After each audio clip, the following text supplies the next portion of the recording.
এই যে বন্ধুগণ, আমার মাংস মানে আমার না মুরগির মাংসটা, তো মুরগির মাংস 1 কিলো এনেছিলাম। তো এখানে দেখছেন সবজি, তো আমি আলু এক জায়গায় ভাজা দিয়েছি, এক জায়গায় মাংস ভাজছি। তো এটাই আমার ফার্স্ট ব্লগ। তো দেখুন, এই আমার হাল হকিকত।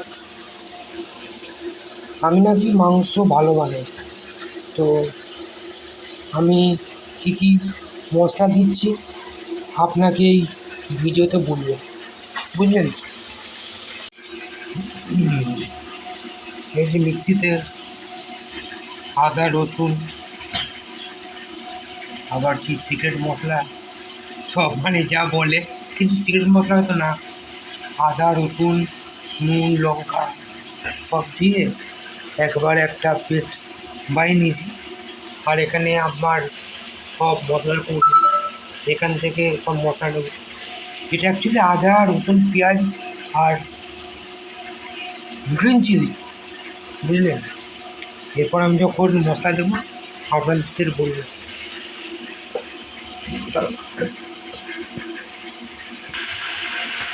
মাংসটা না লাল করে ভাজলে হবে না, বুঝলেন? মাংসর স্বাদ বেশি বাড়ে মাংস ভাজলে। এটা আমি শিখেছি মানে হচ্ছে এক্সপিরিয়েন্স। আমার মা বলে দিত। এখন আমার মা ওই ঘরে ফোন দেখছে আর আমি এখানে কাজ করছি। আমার মা আমাকে শিখিয়ে দিয়েছে, আর আমার হাতে রান্না নাকি ভালো হয়। ওই জন্য আমি ইচ্ছা করি আমি নিজে রান্না করি। আলুটা হাফ ভাজা হয়ে গেছে, তো এবার আমি এগুলো সব দিয়ে দিই। এগুলো হালকা করে ভেজে নেবো। মেন হচ্ছে ভাজাটাও ভালো হলে সব কিছুর স্বাদ এনহ্যান্স হয়, বুঝলেন? তো ভাজি তো ভালো করে, বুঝলেন? সোয়াদ হবে সোয়াদ।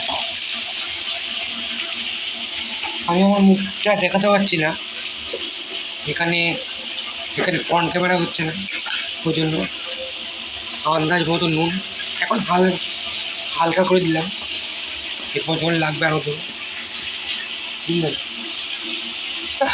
আমার এক্সপিরিয়েন্স নেই ব্লগ করার, কিন্তু ভাবলাম সবসময় তো মাংস রান্না করি, তো আজকে একটু ব্লগ করি।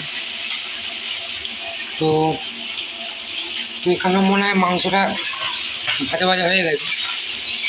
এবং মাংস যখন ভাজা হয়ে গেছে, আরও অনেকগুলো মাংস আছে, বুঝতেই পারছেন। তো এগুলো ভাজার পর একসঙ্গে দিয়ে তারপর মশলা দেবো, বা একটু আগেই মশলা দিয়ে দেবো। মশলাটা একটু ভেজে নেব। সব কিছু ভাজার ওপর ডিপেন্ড করছে, স্বাদ সব কিছু ঠিকঠাক হলেই তবেই স্বাদটা ভালো পাওয়া যায়, বুঝলেন? এই মাংস ভাজতে ভাজতে আমার গায়ে ছিটে পড়ে গেল। কি গরম! ওই জন্য ভাবি আমাদের মারা কী করে রান্না করে এই গরমের মধ্যে। তো যাই হোক, আলুটা আমি উঠিয়ে নিয়েছি। আলুটা মনে হয় একটু আগে হয়ে গেছে, ওই জন্য আরও আলু বেশি রাখলে পুরো লাল গোলমাল হয়ে যেত, ওই জন্য উঠিলাম। তো রান্না হচ্ছে, রান্না চলছে। এই যে এটা আছে পেস্ট, এটাকে তো বলে গেলে হবে না। এটা হচ্ছে ইঞ্জিন, সব কিছুই মেন, না দিলে একটা অসমাপ্তির মতন থেকে যায়, ওই জন্য। তো দিয়ে দিলাম, সবটাই দিলাম, নেই যতটা আছে। একা হাতে আর কত হয়, সঙ্গে কেউ থাকলে তা হতো। তো এটাকেও হালকা আছে ভুলে, ঠিক আছে? সবাইকে রান্না লাল লাল খেতে খেতে রান্না সালা খেলেই মজা। এটাও দেখেছেন? আমি সত্যি বলতে গেলে আমার রিচ রান্না ভালো হয়, হালকা ফুলকা রান্না আমি করতে পারি। একটাই তো জীবন, ভালো খাবো, ভালো থাকো। এটা হয়ে গেল, কাটতে হবে 2 মিনিটের মধ্যে। যেহেতু এটা হয়ে গেল, এটা হয়ে যাবে, একসাথে সব দিয়ে এবার জল দিয়ে সেদ্ধ করি। 1-2 মিনিট পর আগে সব কাজ হয়ে যায়, সেদ্ধ করব। অ্যাকচুয়ালি এগুলো যখন হয়ে যায় না, হাফ সেদ্ধই হয়ে যায়। হাফ সেদ্ধ হওয়ার পর ওখানে আর বেশি করে সেদ্ধ করতে হয় না, বুঝলেন? এই যে আমাদের স্পেশাল মশলা, এখন তো সব ব্লগাররা বলে সিক্রেট মশলা, এটাও তাহলে আমাদের সিক্রেট মশলা। ওই সব সিক্রেট কিছু না, ধনে পাতা আছে, মানে ওই ধনের বিচি গুঁড়ো। আমি কি বলতে চাইছি আপনারা বুঝতেই পারছেন। তো এটাকে একটু হালকা আছে ভুলে নিই, সব কিছু ভোলার ওপর ডিপেন্ড করছে, বুঝলেন?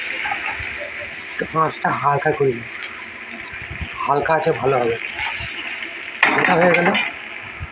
এবার যখন একসাথে সব দিয়ে দেবো, তেল লঙ্কার গুঁড়ো দেবো। লঙ্কার গুঁড়ো ভাজতে হয় না, ওটা আগের থেকেই মা ভেজে দিয়েছিল, মাকে দিত ক্রেডিট, বুঝলেন তো? মা সবার আগে সব মশলা দিয়ে দিয়েছি। এখন আমাদের মাংসে যেটা যায়, গরম মশলা, সানরাইজের গরম মশলা খেলেই হালকা করে দিই, হালকা আছে ভালো হবে। এটা হয়ে গেল। এবার যখন একসাথে সব দিয়ে দেবো, তেল লঙ্কার গুঁড়ো দেবো। লঙ্কার গুঁড়ো ভাজতে হয় না, ওটা আগের থেকেই মা ভেজে দিয়েছিল, মাকে দিত ক্রেডিট, বুঝলেন তো? মা সবার আগে সব মশলা দিয়ে দিয়েছি। এখন আমাদের মাংসে যেটা যায়,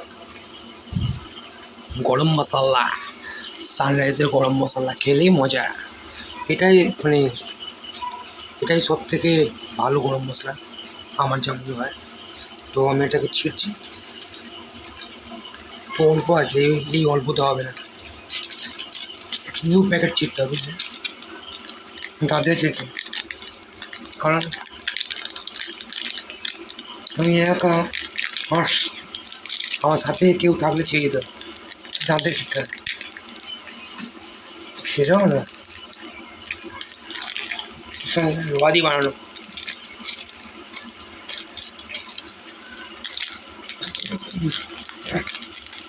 সারা কি হালকা হয়েছে দেখতে পাচ্ছেন, এদিক থেকে ওই দিক থেকে, কিন্তু ছিঁড়ছে না আর না।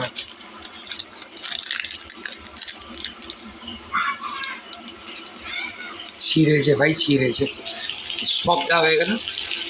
ভাই teriyaki garam masala, teriyaki garam masala, yeah, garam masala। খেতে যখন হবে ভালো করে খাও, বুঝলেন তো? কি গরম! আমাকে যদি ফ্রন্ট ক্যামেরায় দেখতেন, আমি পুরো ভিজে চান হয়ে গেলাম, মানে হয়ে গেছি। এবারটাকে সব এদিক ওদিক মানে ভেতর থেকে খাবো, ওই জন্য আমাকে একটু ভিডিওটা অফ করতে হবে, বুঝলেন? আমি আবার আসছি। এই যে মাংস কাটলাম, এই হাল রসা অ্যাকচুয়ালি জল বেশি দেওয়া উচিত না, কারণ মাংস থেকে জল অল্প অল্প করে আপনি বেরোয়, ওটা দিলে আরও মানে মানে ওটাই মেন টেস্ট, বুঝলেন? তো এইভাবে হয়ে যাবে আমার আজকের মাংস পুরোপুরি রান্না। ইয়েস, মাংস পুরোপুরি। আমার যা গা থেকে ঘাম ঝরছে গুঁড়ি, ওই জন্য মাংসর নাম রেখেছি ফুরফুরি, বুঝলেন? তো সেটাকে নেড়ি হচ্ছে, সব পড়ে যেত রে। এই যে এখানে মশলা আছে, এক হাতে ফোন দেওয়ার হয়, তাও তো করছি, এক্ষুনি মাংস পড়ে যাবে, বুঝলেন? আচ্ছা আমি রাখছি। মাংস হয়ে গেলে আপনাদের ভিডিও দেওয়া হবে। আই মিন মাংস কেমন কেমন হলো রুটি। এই যে মাংসের জল দিয়ে দিয়েছি, এখন এই অবস্থা মনে হচ্ছে এখনো আগুন হচ্ছে, বুঝলেন, মানে এখনো আগুন জ্বলছে। তো মাংস সেদ্ধ করা এখন দরকারই নেই, কারণ মাংস ভাজতে গিয়ে হাফ সেদ্ধ হয়ে গেছে, মানে সেদ্ধ হবে অল্প, অতটাও না। এটাই আমার আজকের পুরোপুরি মাংস। আর ভালো থাকবেন, সুস্থ থাকবেন, আর মুরগি চাইবেন।